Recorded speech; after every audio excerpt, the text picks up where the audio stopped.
लोगोफोर नै दिनै जोङो मन्दिर सिंखौ दर्शन खालामनो थांनो नागिरदों। नै जोङो हटेलनिफ्राय ओंखारबाय। बिराद दर्शन माने दर्शन खालामनो थाखाय फैनाय मानसिफोरा गावसोरनि हटेलाव थांनो नै गारियानो गारि मालाय। दायो 5:30 जाबाय। नै बै सिं थांनांगोन आरोना लामाया बिसिं लोगोफोर। जों बेयाव थादों आरोना।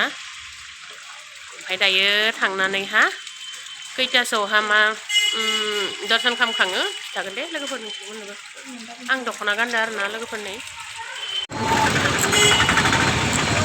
नै लोगोफोर मर्निंनि 5:40आवहाय जों मोनफैबाय इयाव नै मन्दिरावहा। दा बेबायदि परिबेक मानसियानो मानसि आरोना लोगोफोर। ओमफ्राय दायो नायनोसै लाइना माबायदि जादों लोगोफोर। ओमफ्राय जुथाखौथ' दायो जोङो मबाइलफोरखौ सोब जमा खालामनांगोन आरोना।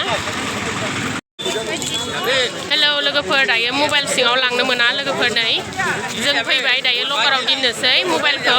ओमफ्राय नै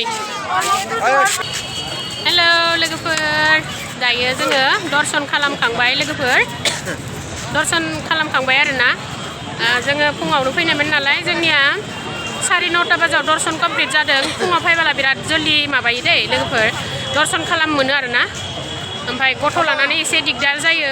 गिदिरफोरा बा इमान माने सिङाव बिराद जमा जायो आरोना मानसिफोरा लाइन जायो। दाथ' हानाय नंला हनै लाइन मानसियानो मानसि।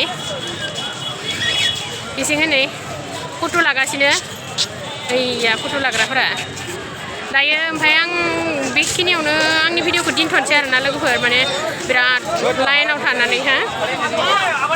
लाइनाव थानानै बिराद मेंबाय लोगोफोर। एसां इजि नङा लोगोफोर। सिङावबो बिराद गिदिर जायगा दङ आरोना।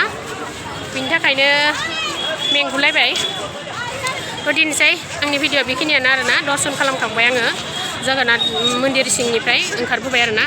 बाय।